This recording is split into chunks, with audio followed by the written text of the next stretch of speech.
everybody to a great episode of All About the Girls. I'm so excited to have Lena Nasserdeen on the podcast today. Welcome. Thank you. Thank you for saying my name right. I appreciate it. Of course. So, founder at Rise Up for You, leadership and confidence coach, two-time TEDx speaker, best-selling author, and voted most influential women in OC for 2021.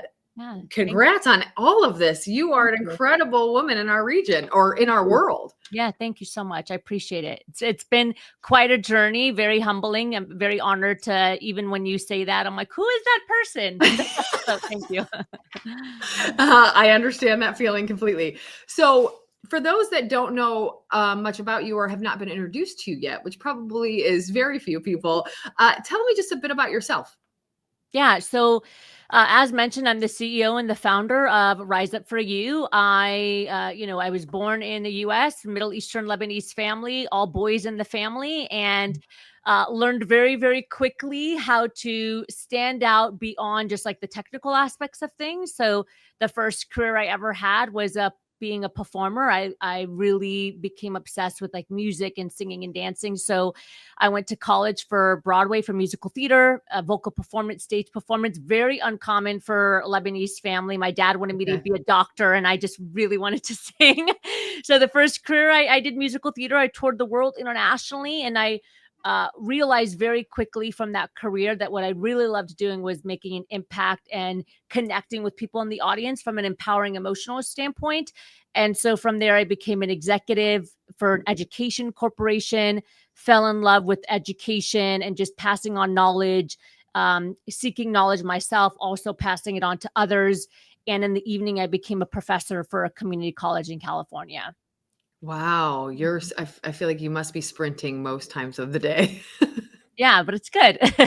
It is good. And how do you keep motivated through all of that? Like, that's a lot going on. It sounds like you're working on several different things on most days. How do you keep motivated through all of that? Yeah. So now I'm the owner of Rise Up for You. That's what I do full time, is run Rise Up for You, which is a learning and development company. I basically took everything that I've learned and put it into a company, which is the ability to develop your performance, your potential, whether it's individually or within teams in an organization, through teaching the skills that nobody ever teaches you, which are the soft skills, right? The self-confidence, emotional intelligence, leadership, influential communication.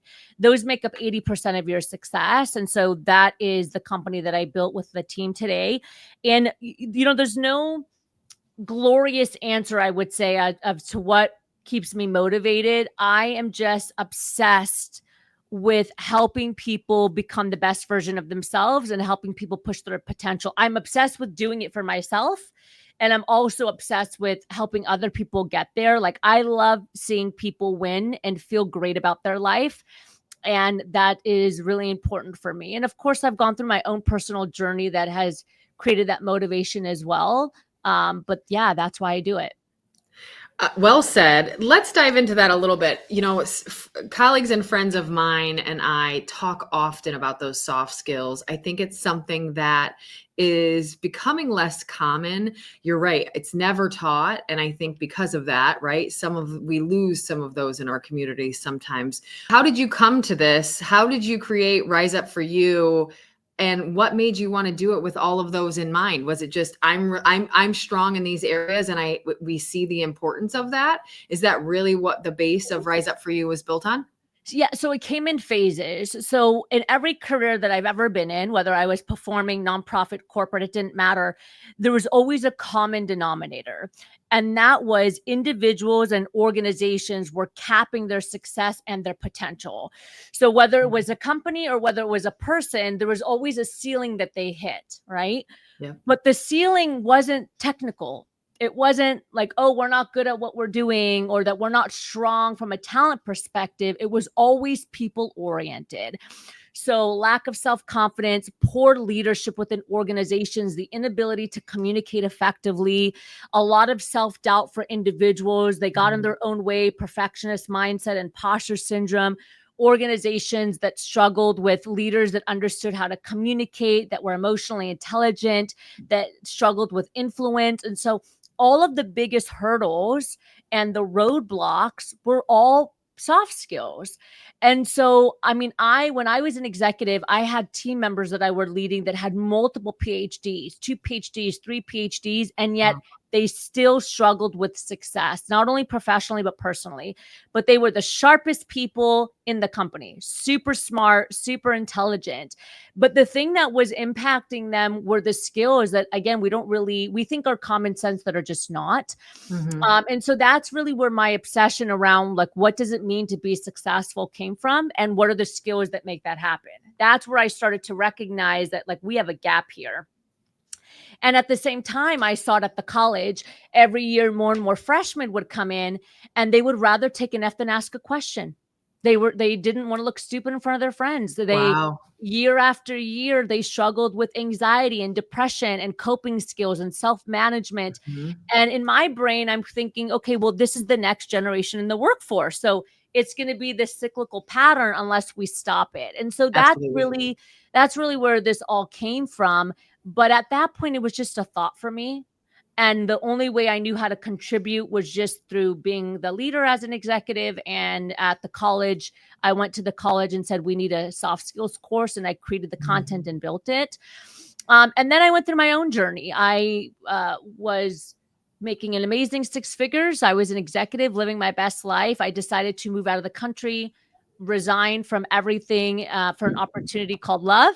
So I moved out of the country to get married. And on the first day of the honeymoon, my husband said he wanted a divorce. And so I lost everything.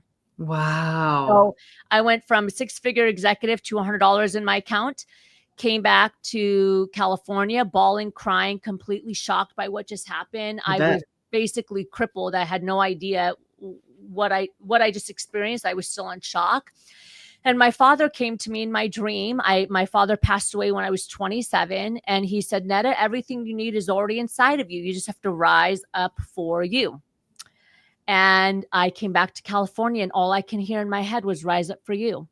And so I just started building the company Rise Up For You. I didn't know anything about entrepreneurship. I didn't know anything about podcasting, building a business, nothing. It was not in my wheelhouse. But I knew that when I get a sign from God or my parents or whatever it is, to follow it. And so I just started building Rise Up For You. And so the first thing I did is ask myself, like, what am I really good at? What do I love to do? What's a need in the world? And what do people think I'm good at? So I did all that research, and everything that I thought about myself, everybody else said. They said, you're really confident. You really push our potential. Even when we were performing, you would sit next to me and be like, hey, you can do this. And I took all of that. And with the gap that I saw and with the things that I was strong in, I built Rise Up For You. And today we're in over 50 countries. Wow. And we work with clients all over the world. And I have a team of 20 currently, 20 team members that are in Canada and the US. That's absolutely incredible. And do you feel like your strength within those soft skills came from, is that something that you kind of learned on your own journey, or is that something that you felt was part of your upbringing? Both. How did you get strong there? Both. So the 4 soft skills that we double down on are self-confidence, emotional intelligence, being a transformational leader, and influential communication. Fantastic. So I would say that the self-confidence for sure came from my childhood. Okay. 83% of professionals say their number one challenge is self-confidence. And it's so sad to me. My first book that I wrote that's behind me, Rise Up For You, is all about self-confidence, because it really is the catalyst to everything that you do in your life, whether it's asking for a promotion or consciously choosing the right partner for your life that's going to respect you and love you, right? Absolutely. Self-confidence impacts all of that. So my parents, I was super blessed, and please excuse my dog who's just, really excited about self-confidence. Exactly. Me too. Yes. My parents, I was very, very blessed to be born into 2 parents that were just the most phenomenal people. They didn't come from money. They, sometimes we were poor, sometimes we were wealthy, but what they got right was parenting. And so they always taught my brothers and I to love ourselves, to respect ourselves, and to always push our potential, not for anybody else but us. Like, we owe it to ourselves. If I came home with an A-, my dad would say, why wasn't it the A plus? And it was never because he wanted me to get the A plus. It was always very reflective in him saying, can you get the A plus? Like, do you have the knowledge? Do you have the tools? And I would say, well, Right. yeah. And he would say, well, then why would you sell yourself short? Why didn't you do it? And so they taught my brothers and I that. And so ever since we were young, my brothers and I always had an unshakable self-confidence, of course, a humility, but an unshakable self-confidence. That doesn't mean we know everything, but we always believed in our ability to learn. And you're confident what you do know. And I think you're right. Confidence is a huge piece. It's not surprising that that's one of the biggest things I think people report. And it can vary, especially I think in women's lives, as you mentioned earlier, when you have something tragic happen, when you have something that just gives you that gut punch, a lot of times your confidence can waver with that. And so getting that back can be part of the journey. Yeah. Even if you've had it before, it could go away. And so I think that's sometimes why we get a little scared. But I think you're right. It's absolutely kind of a fall from there, where if you can keep that confidence, I think it's just, you're going to stand on a better foot. And that's why it's so important to have the self-confidence, because there's two types of Mhm. confidence. There's confidence in things, confident as a singer, I'm confident as a speaker, confident in coding, whatever that is. And Mhm. then there's the self-confidence. And that's the thing that we want to make unshakable, because when everything else is falling apart, when I went through divorce and I lost all my money, my job, everything, my dad died. 4 months later, my mother was diagnosed with stage 4 cancer. By the time I was 31, I lost both of my parents. I had to bury both of my parents, lost all my money, going through a divorce, didn't have a job. I was just building Rise Up For You out of a hospital. Like, all of the external stuff was gone. And everything that I had worked through fell apart. But because I had that self-confidence that said, like, these things don't identify, like, they don't determine who I am as a human. Mhm. They don't tell me if I'm enough or not enough. They don't tell me, if I'm a bad or good person. These are just things that have happened to my life, but they're not my identity.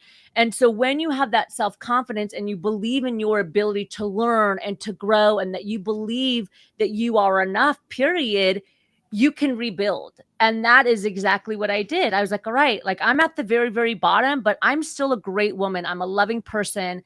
I believe in myself. Whether anybody else believes in me or not is irrelevant. And with that unshakable self-confidence, I built the business even when I knew nothing about business. Wow. And what do you feel like through all of that process, the journey you had learning this, writing your book, what was one of the biggest challenges that you felt like you faced? Well, I would say that was the biggest challenge. That moment, right? It's that Yeah, moment because where you're 31 and you're sitting there and you feel yeah, like you sort of have nothing. Everything's gone all of a sudden. yes, and it was just starting, like, I built my company out of the Yeah. hospital when my mom was passing away right after the divorce.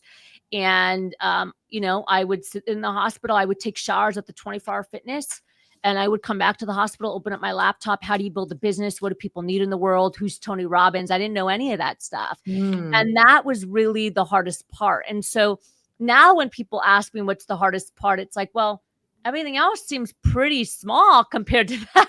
From that moment, it's just everything seems so Ev much nicer. Yeah. Right, and everything feels like it's all figure outable, right? Marie Forleo says that it's, you can figure it out, figure Yes. it out. And so, I mean, there's definitely been ups and downs. The first year building the business, I bought groceries at the 99-cent store. I had no money, but it didn't matter to me. I was just like, we're gonna make it happen, and we're just gonna keep pushing, and that's what we did. And do you feel like when you kind of truly find that passion or where you're meant to be, that other stuff goes away automatically? Like you said, 99-cent store groceries doesn't matter. Is that the point when all of that stuff stops mattering, is when you find that true passion?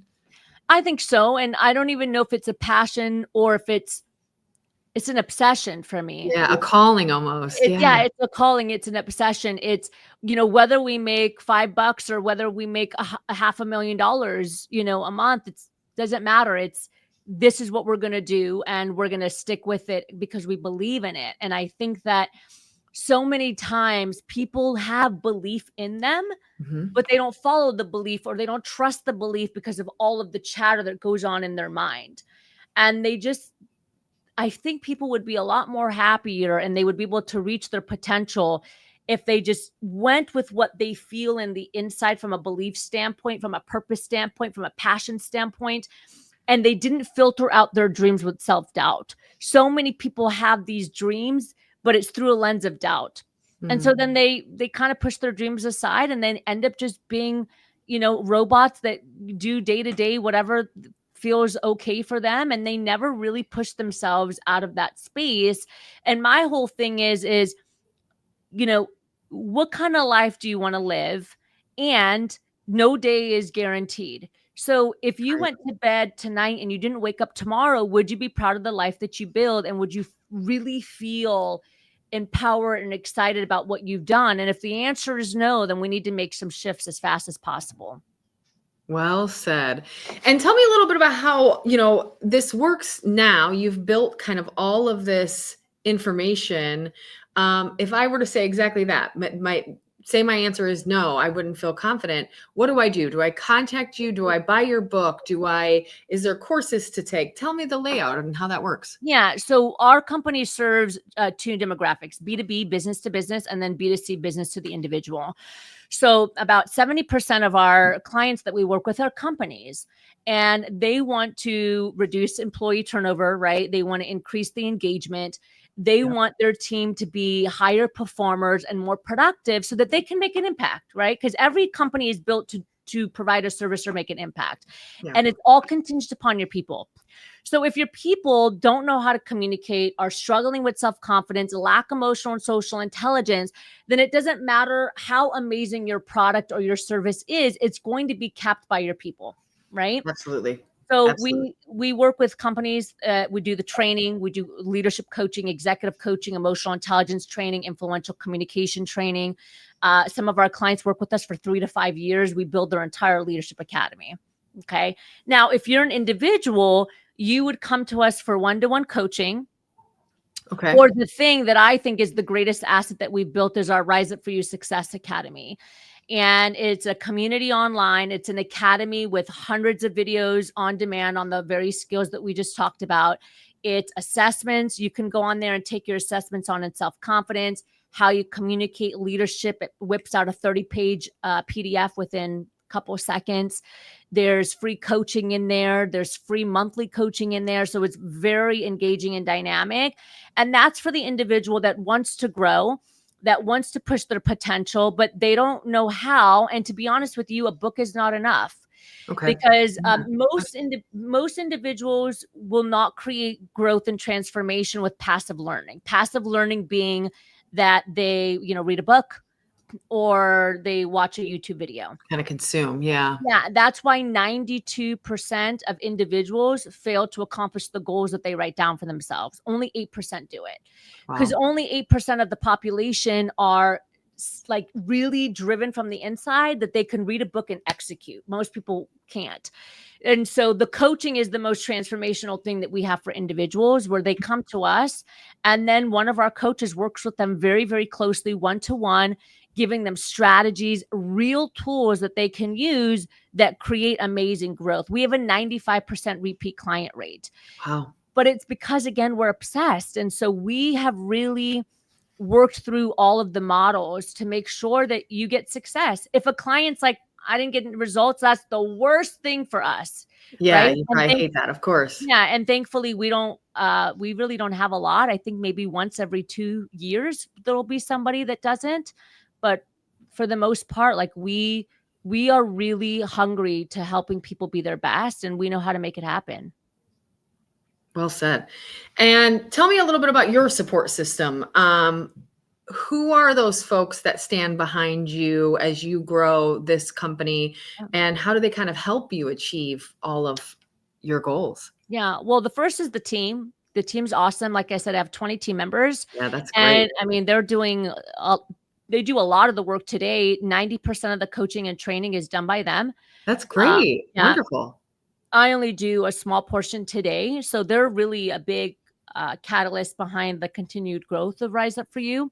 But I'm a firm believer in having your own personal board of directors. So I have a personal board of directors that I have my cheerleader, my mentor. I have, my constructive critic, which will be like, Netta, you need to put yourself back in check. Like everybody needs that counsel. I have connectors, I have advocates, but I also invest in coaching. I mean, this year alone, I've invested $50,000 to work with a business coach named Bill Walsh, who's Okay. leap years ahead of me. I've invested in Alex Hermosi, if anybody is familiar with him, right? Even just most recently, I spent another $6,000 to learn from him and work with him and got his books. And so I put my money where my mouth is, because I know that if I want to continue to be my best and make an impact, I need people that can see me from the outside in. Fantastic.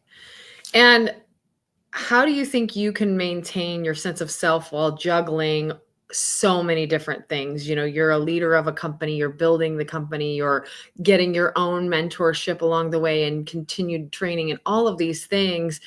How do you kind of maintain you?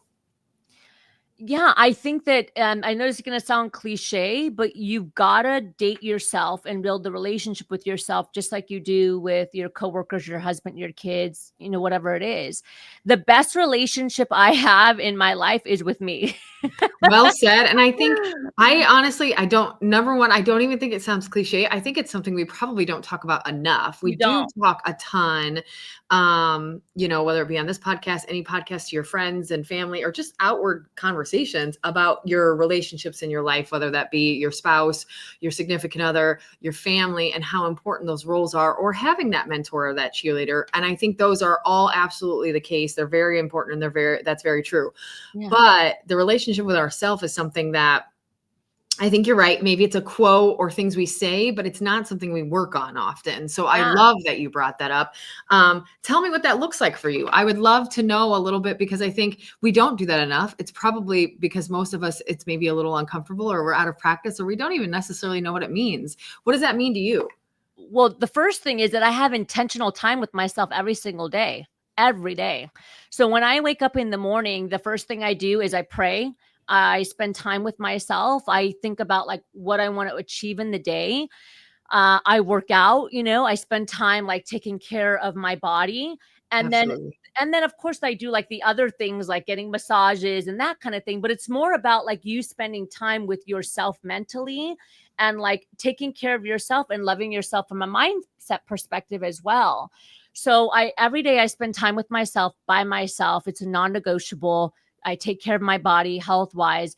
But the other way that I do it, which a lot of people don't talk about, is I set healthy boundaries with people and things. So if something doesn't feel good for me, or if there's people that have really toxic energy, I don't cancel them because I don't believe in that. But I'm really good at saying like, hey, thanks for thinking of me, but I'm not going to be able to make it out tonight, because I know how that will impact me. I have no problem saying no. And I say it very politely and kindly. But even when it comes to sleep, I have, there's 3 kids. I have a husband. I have 2 dogs. And even if the kids are still up, I'm like, hey, babe, I'm going to bed, because if you want me to be a great wife and a great mom and run a business, I got to get sleep. I need 8 to 9 hours every night. And so Yeah. it's creating those healthy boundaries, and it's teaching people how to treat you. And that is a big part of building the relationship with yourself, is also teaching people like, hey, this is how I treat myself. My expectation is that you're going to treat me the same or better as well. And a lot of people, specifically women, really struggle with healthy boundaries, because naturally we nurture. So we put everybody before us, Absolutely. but that's just not sustainable. I always say that self-care is the greatest act of service. You are absolutely right. That's perfectly said. I think we put ourselves in the back seat, and I think that looks different for every person, whatever the back seat is. I don't have any kiddos. So, but for me, I think that's instead my husband, my friends, my coworkers, my job, all of that usually comes before me. And I agree. I think, I have friends that do everything in the morning from, my friend has a miracle morning. She gets up, she Yeah, prays, she writes some goals, she then works out. She kind of has her setup. I have probably a less strict one, but still one that allows me to get up and enjoy some time in my little gym in my basement, and exactly. hopefully something before I have to start getting ready for work outside of just getting up and getting ready for the day. And I think that's just really important. One kind of, this is a little bit of a tangent, but something that's top of mind for me. We talk a little bit about kind of that quiet time. If you think about all of that we consume every single day, whether it be podcasts, I'm a podcast junkie, music, podcasts, videos, YouTube, shorts, reels, social media, all the stuff that's coming at us. Do you specifically make time within those moments for quiet? Do you, like, in the morning, maybe that's your prayer time? I think one of the things I'm seeing, I personally, and I think a lot of us don't put in our days, is quiet time, where there is no conversation or music or sound or podcast. And it's almost, for me, something I've seen. I depend on sound, and immediately if it's quiet, I get a little antsy. And so I'm trying to build back in some quiet time. Do you already do that, or is that not an issue for you? I do that, and that's the only way you can build the relationship. So every morning when I sit and drink my coffee and pray, I don't there's no sound. It's just It's me. you. It's just me. I don't listen to a podcast or turn on I don't watch TV or anything like that during the day. I'll listen to a podcast or like development YouTube and that kind of stuff when I put my makeup on. So Okay. when I'm putting on my makeup is when like I'll listen to like a podcast, Alex Hormozy, whatever. But in the Yeah. morning, the first like 2 to 3 hours is complete silence because again, you have to build the relationship with yourself. Now imagine going on a date with somebody, right? And the whole time you're on a date with someone, it's like loud music in your Yeah, ear. like you go to a concert. You don't even do dinner. Yeah, You just head straight to the concert. You're not yeah, gonna know that person. exactly. It's the same thing with yourself. It's like if you're going to sit down with yourself in the morning, you got to have complete silence so that you can talk to yourself and coach yourself. That's the most important part about building the relationship with you is because when you sit in silence, it allows you the opportunity just to think about like did anything happen yesterday that didn't feel good? Or did something happen that I was really proud of? And why or why not? Like, this is how you build that relationship to understand, like, I didn't say no to that person, but I should have said no because I'm really tired. Why did I say yes? And this is Mm. how you start to build the relationship with yourself and recognize some of the patterns, really building the self awareness that you need in order to honor yourself. What advice would you give to someone that might be struggling to build that relationship? If they're thinking right now, if you think about those folks that listen to our podcast, they're moms, they're busy executives, they're maybe both of those things at the same time. They might have multiple jobs or multiple kiddos or after school programming and all this stuff. And we're saying, hey, pause for a second, be quiet, and take some time to yourself. That might sound to some just almost exasperating. How do you get those? What's your advice to get those folks to actually feel like they can, kind of confident in themselves, to build in that relationship time and to start building a relationship with themselves? Well, I'm going to say this, and it's going to sound harsh. Busy blocks your blessings. A busy mindset is just that, it's a mindset. And the harsh reality is that when you say you're busy, what you're really saying is that I'm just not a priority.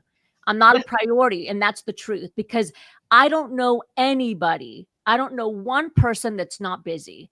And you get busier the longer you live, right? Absolutely. The more opportunity comes, then you have kids and then your kids go to, I mean, there's so many things that are happening. And so the harsh reality is that if you're listening and saying like, I just don't have the time for that, what you're really saying is like, I'm not a priority. And if that's how you want to live, is not putting yourself as a priority, then that's a conscious decision that you are making.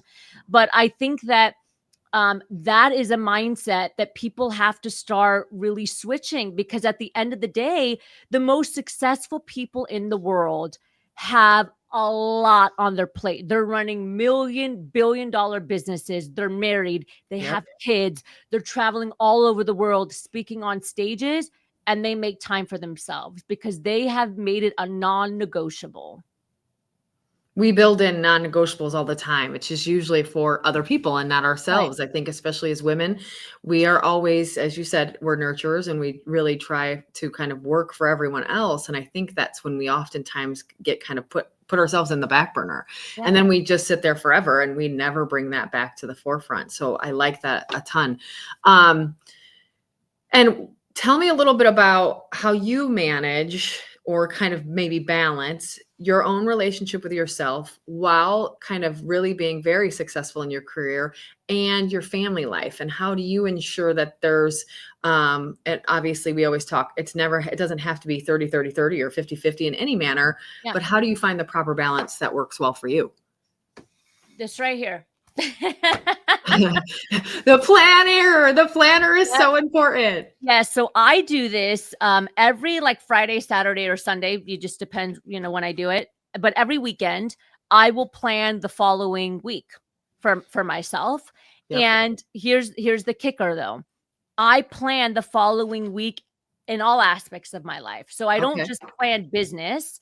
I also plan like my fitness, like when I'm going to go work out. I plan if, my husband and I are going to go on a date.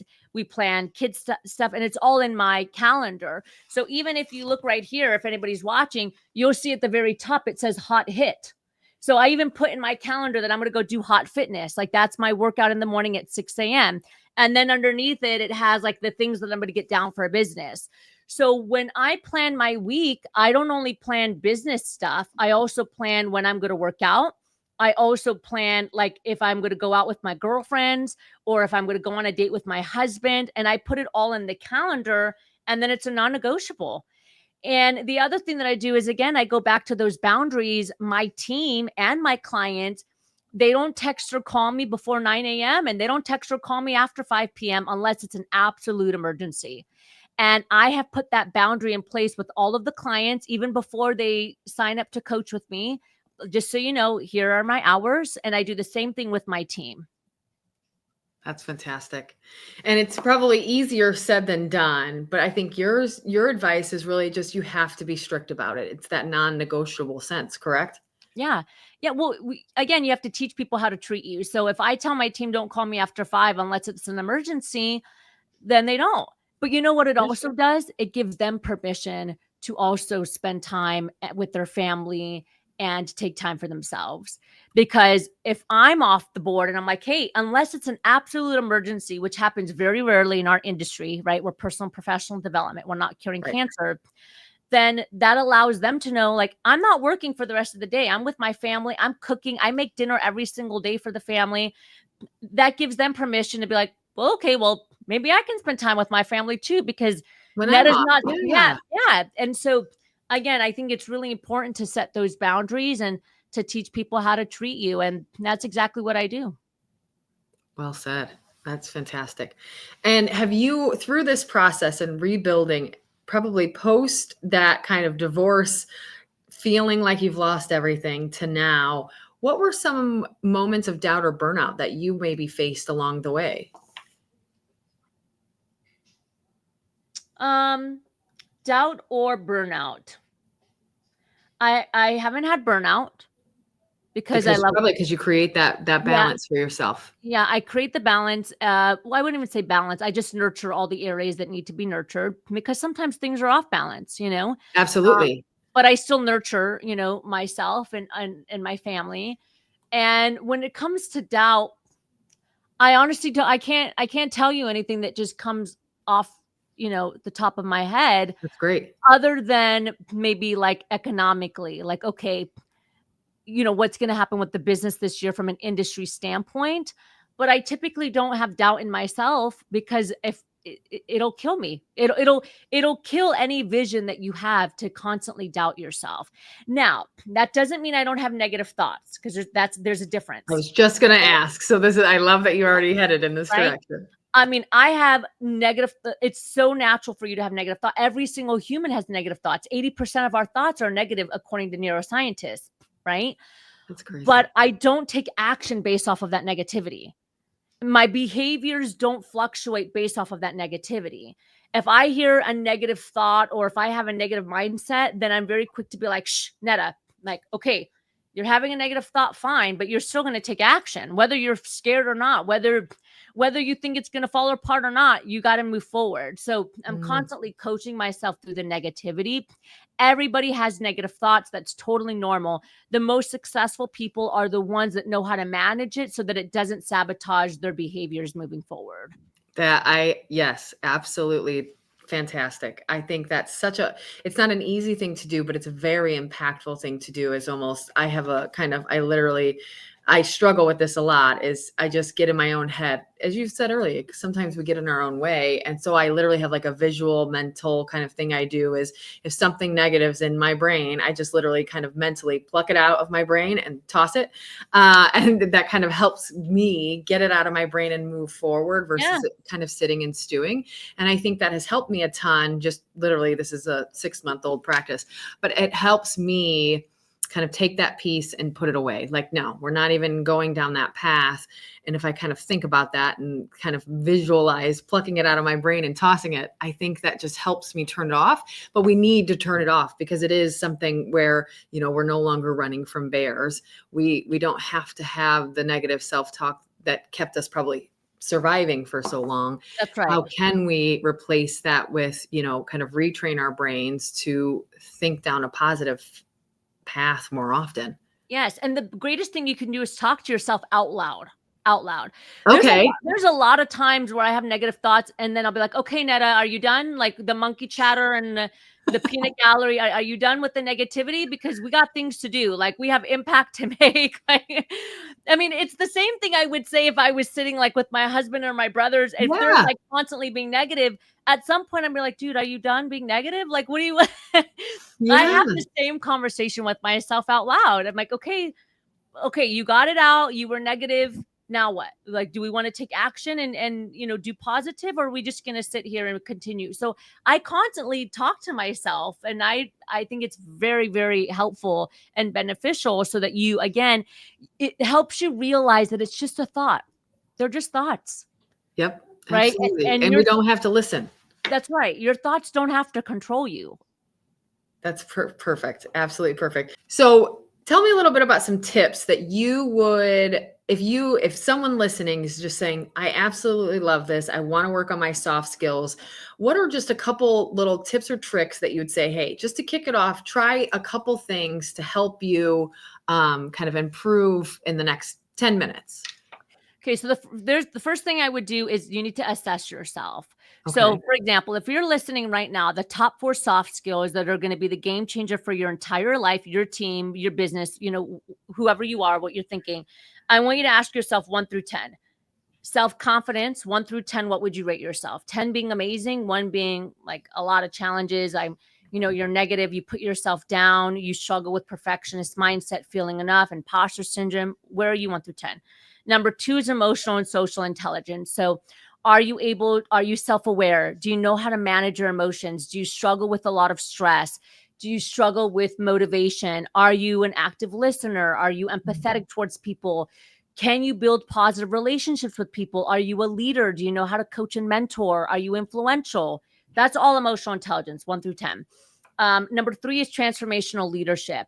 So whether you're leading your home with your kids or whether you're leading a business, are you able to create leadership in a way that drives movement with your kids, your family, your business, your teammates? Meaning, like, do they feel empowered by you? Do they feel inspired?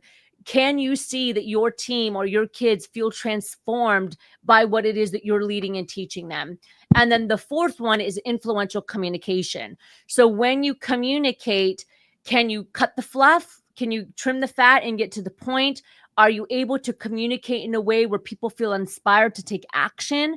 So rate yourself 1 through 10 in those 4 pillars, 10 being amazing. And then from there, ask yourself, which pillar do I need to start with? For most people, it's going to be self-confidence. Right. I completely agree. For most people, self-confidence, because if you don't have self-confidence, it impacts your capacity to communicate. It impacts your capacity to lead. It impacts your capacity to take action, to be motivated. Every other pillar will be crippled by your self-confidence if it's not heightened. And so for most people, it'll be there. If you go to our website, riseupforyou.com, and you click the free resource button at the top, there's a confidence quiz. It's totally free. Great. You can assess yourself on all 9 areas of self-confidence. And then you can really identify, like, where in self-confidence do I struggle? Do I struggle with imposter syndrome? Some people be like, no, that's not really a thing for me. Do you struggle with healthy boundaries? Some people would say yes. Like, I'm a people pleaser. That's where I struggle. Right. Absolutely. So, yeah. So it'll help them identify that. And then from there, we can take different actions. My newest book just came out, Self-Confidence, How to Overcome the I'm Not Enough Mindset. And this has 300 pages of strategy, all strategy on how to overcome that mindset and to build self-confidence, because it is a strategy. It's just like going to the gym. Absolutely. You got to practice. You got to keep doing it and you'll get better at it. Yeah. Mm-hmm. Fantastic. And tell me a little bit. So we talk a lot at All About the Girls about, advice to others. If you think about younger you, what is one piece of advice that you would give to your younger self if you could go back in time? The one piece of advice that I would give myself is to be empathetic and recognize that not everybody has had the same journey. So you can't paint everybody with the same brush. Yeah. And when I was younger, I've always been driven, even since I was younger. Like, I've always believed in, like, wanting to grow, but I was a lot more stubborn around helping other people. I'd be like, no, you have to do this. Like, you will grow. But the reality is that, some people came from really traumatic childhood and they came from abuse. And so their path to growing is not going to be as simple or as easy. And that's what I would go back and tell myself. I think that's probably a great tip for many different people, for the exact same reason. It's just, that's a tough thing growing up and a great thing to kind of get past. Mm-hmm. Mm-hmm. Yeah. And what is bringing you the most joy in life right now? Oh, there's a lot of things. Definitely, I'm newly remarried. So Congrats. thank you. I got married this year. My husband is awesome. Shout out to my hubby. Cheers for him. That's wonderful. Yeah, You've got a that's great exciting. partner. Yeah, that's great. That's awesome. I'm a mom. I'm a new mom, stepmom, and the kids are amazing, and that's beautiful. The business excites me. There's a lot of goals for the business, from an impact standpoint. So I would say most things in my life are really exciting right now. And it sounds like, just hearing you talk to, it's almost, it feels like you are a person that just takes a positive spin on a lot of things. And of course, our umbrella company, Great News Life, that's what we're all about: positive only news and being on the positive side of all stories. And it sounds like you're very much that advocate for yourself, where you just said it. You just got married. You've got this new step kiddos. You've got this business you're running. Very quickly, I could see those things becoming almost burdensome. Like, oh, finally we got married and now I'm just trying to get past all of the, post-wedding stuff. And I've got 2 new kiddos and they're just a lot to handle. I think you could very quickly see those things as tough, or you could see them as amazing, and you see them as amazing and you see them as a positive thing. That's the retrain I think so many of us need to do, is just the perspective switch. Yeah, and I think it's not so much about being positive as it is about being realistically optimistic. And so what I mean by that is there's a lot of things that are hard. Like, being a wife and a mom and running a business is hard. But the reality is that I have to make the conscious decision to say, like, am I going to sit in, like, the negative things, or am I going to just acknowledge it and be like, dang, that was freaking hard. And what did I learn from it? And then, like, how do I keep going? And so I think that the challenge that people have is that they focus too much on the negative things, and then they just sit there, and that's not progressive. And I'm all about progress. So I'm all about, like, acknowledging the things that are hard. There's things that are hard. There's things that are negative, but how is it going to serve you to sit there and stay there? It doesn't. So you have to, I always say, like, use your pain as fuel for growth, or use your lessons to elevate yourself. But you never just want to sit there. Like, if I get mad or if I get frustrated, it's like, all right, Nettie, you got like 5 minutes to like feel the feelings, do the thing, and then like move on from it. And I think that that's not an easy mindset to have. But I think because I lost both of my parents at such a young age, and they were young, both of my parents died before they retired. They were both 62, 63. And so, and they were very healthy, you know. And so I think that because I watched them pass away and never reach retirement and never like reach the thing that they were working toward, Working so hard for. Yeah. working so hard for, like, I don't have the time to sit in negativity. I'm like, I just want to like be the best that I can, because what if I get hit by a car tomorrow, God forbid? And I Yeah. think that that's the problem that so many individuals have, is they don't live in a state of urgency. And I think more people need to live in a state of like, we got things to do. Like, I can't sit here and focus on the negative. Like, I want to spend time with my family. I want to grow relationship with the kids and my husband. I want to make an impact in the world. I'm not interested in spending even 10 minutes on negative things. I'm interested in progressing from it. Absolutely perfect. I think that's a big one. And I think oftentimes those emotions come in, or those things in the world come in, and it's almost the opposite. The negative hits us and it's almost paralyzing. Like, yeah, I'd love to go do my own thing, but I got to keep this job. It's the paycheck. I'd love to go on vacation. I just don't have the time, or whatever it is. You can so quickly spin that and take that negative spin with it, and it makes you feel stuck. And I think when you flip that perspective, as you're saying here, it's just that sense of urgency is so important, and hopefully will kind of initiate a move or some movement. Yes. That's probably much needed. And that's why like having a coach is also really valuable, because sometimes you're so blinded by your doubt that you can't think of possibilities, right? Yeah, it's almost another perspective. Yeah, I remember one of my girlfriends was like, "Oh my God, I'm so busy." And she's a doctor. I run my own practice, and like, I don't even have time to do laundry. My laundry's piling up. And I said, "Look, let me ask you a question." I said, You're doing well financially?" She's like, "Yeah, thank God. Like, from a wealth perspective, we're really good." I'm like, "So why don't you just hire someone to do your laundry?" Versus like stressing that like, I don't have time to do my laundry and like have no time to do anything. And she literally stopped and was like, "Well, I never really thought about it." I'm like, "You have the means, right?"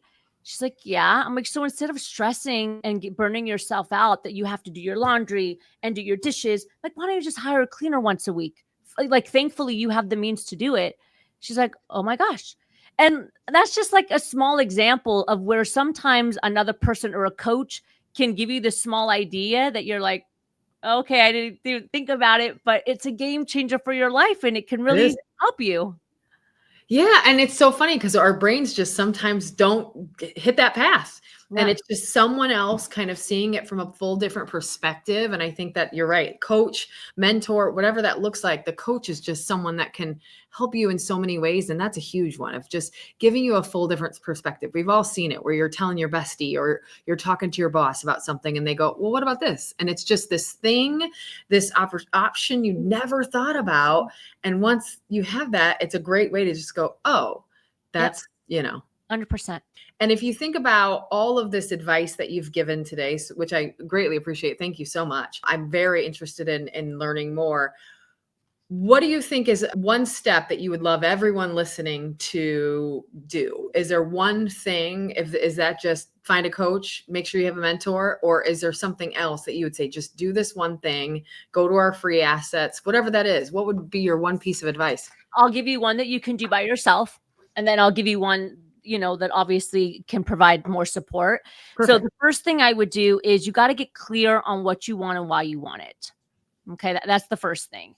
Because what happens is that so many of us struggle with self-confidence that we never take the time to understand, like, what is my ideal life or my life mission statement, right? Mhm. So like, what would an amazing life look like? And I want you to write that down without any lens of doubt. I don't want you to start writing, be like, "Oh, but I don't know if I can do that." No, just write it down. And I want you to write it down from a holistic perspective, meaning that I don't want you to write just about your career, because you're not a career being, you're a human being. So like, what do you want in your life? What is your ideal life from a professional standpoint, from a family standpoint, from a monetary standpoint, from a health standpoint? Like, what is your ideal life, right? Write that down without any doubt or any negativity. That's the very first step. And then the second thing I want you to ask yourself is like, what are the things you have to say no to in order to start getting there? So some people will say like, I need to say no to my self-doubt, or I need to say no to the negative people that are in my life that just make me feel like garbage all the time, that cripple me and that make me feel like sad and depressed. So you got to really ask, maybe it's drinking, maybe it's drugs, I don't know, but you got to ask yourself like, what are the things you have to say no to that are going to help you get towards the life that you want to live and build and have? That's the first thing. Now, from a resource perspective from the company, the next step I would say is go to the website, riseitforyou.com, and take the confidence quiz or the emotional intelligence quiz. We have two, they're completely free. But that's going to tell you right off the bat what your score is and what area you need to focus on. It's very overwhelming to say like all 9 areas of self-confidence. But if you can see like, oh, my lowest score is around perfectionist mindset, now we can start to find resources that support specifically the perfectionist mindset. So I would say go take the assessment. And then, of course, if you want deeper help with coaching, the website, tells you how you can reach us to get one-to-one coaching as well. Fantastic. So tell me a little bit about what's next for you, professionally and personally. What's coming up for you? Yeah, so we have I have 2 more books coming out this year to complete the 4 pillars. So in about 6 weeks, we're launching the transformational leadership book. So it's, how to empower your team, your clients. And then in December, we're doing a really hard launch for our final book of our series, of our method, which is influential communication. And I think a lot of people are really excited about that because whether you're a leader or a business owner, an entrepreneur, like you want to know how to influence people to like have buy-in to whatever you're saying. So our big book launch for that will be in December. So end of September, the transformational leadership book is coming out. We're not really going to push that super hard because we want to save all of our like resources and campaign efforts towards the final book of influential communication, which will come out in December. That's wonderful. Oh my goodness. So you've got all of these great resources coming already out, more on the way. I was going to make sure everybody has connections to you, but we have to first get to our quick response questions. So we, with part of the podcast, we always do quick response questions. So I've got this fun, slightly scary little buzzer here. I love it. Okay. And you have 5 seconds to answer each of these questions. 5 seconds. Okay. And the goal is to not get buzzed on any of them. Okay, 5 seconds and I can't be buzzed on. All right, got it. You ready?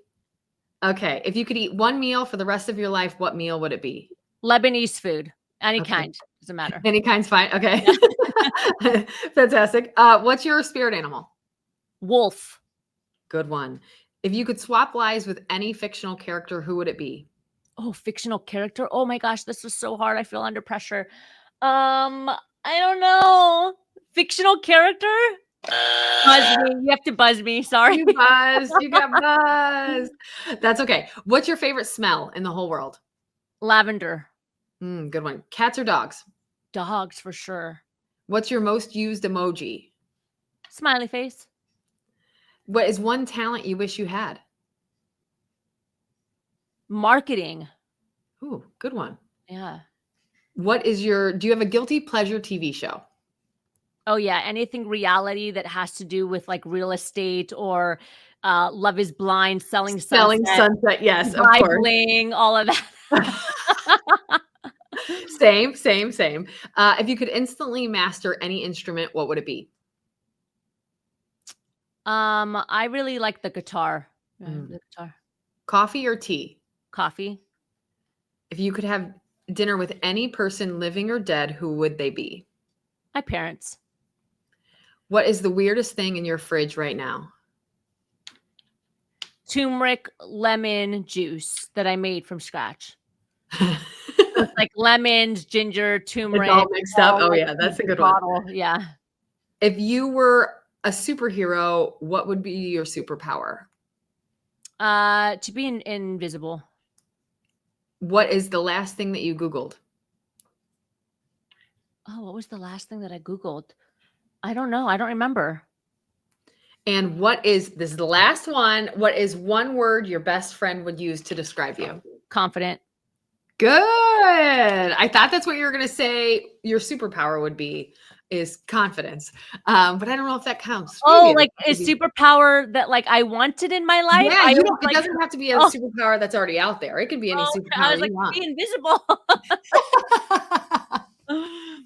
Dang, that fictional character one was hard. Like what kind of I yeah. know. Well, and if you sound similar to me where I don't watch if I have a couple guilty pleasure TV shows, they're mostly reality shows as well. I don't watch a ton of TV. Right. So then I it's hard to even know of a fictional character. Yeah, I I would was like, probably that one's always tough for me too. I would probably go someone like I maybe someone from the Golden Girls. I just don't know which one. I'm a big Golden Girls fan. Or yeah, maybe like Olivia Benson from SVU. That would be fun. But yeah, yeah, same thing. I don't know that I would answer that question very well right at first. yeah, I couldn't. I was like, I don't know. Well, you've got a lot coming up in the future. So if they have not connected with you before or don't know of you, haven't met you yet, how do they connect with you online and how do they find all of your information? Thank you. Great question. So the company is Rise Up For You, completely spelled out, and it's super easy on all social media. Like that's what it is. So you can go to riseupforyou.com. We have our YouTube, we have a podcast, LinkedIn, Instagram, all at Rise Up For You. But then if you want to connect with me personally, you can go to Lena Nasserdeen. I'm sure you could put my full name in the show notes. And I do my own Instagram and LinkedIn. So if you send me a message on LinkedIn or Instagram, I will be the one With you. responding, not like a team member or a bot. So you're more than welcome to just reach out to me personally as well. And then Rise Up For You is just for all the company, the resources, our team. Fantastic. And is there anything we didn't touch on that you'd like to mention before we close up today? No, I'm really grateful for the opportunity. I appreciate people like you that are out there making an impact through the podcast and the work that you do. I think the more people that are doing this type of work, the better. So, congrats to you and thanks for having me. I appreciate it. Well, thank you, Netta. This has been an absolute pleasure. You've taught me tons. I'm definitely going to go research more, take that quiz. For all the listeners, do the same. Get to know Netta online, connect with her, and check out more on Rise Up For You. Thanks again for being a part. And then, of course, as always, listeners, we'll see you next month. Make sure that you like, subscribe, tell us how we're doing, and suggest amazing guests like Netta in the future. Take care, guys, and thanks for coming.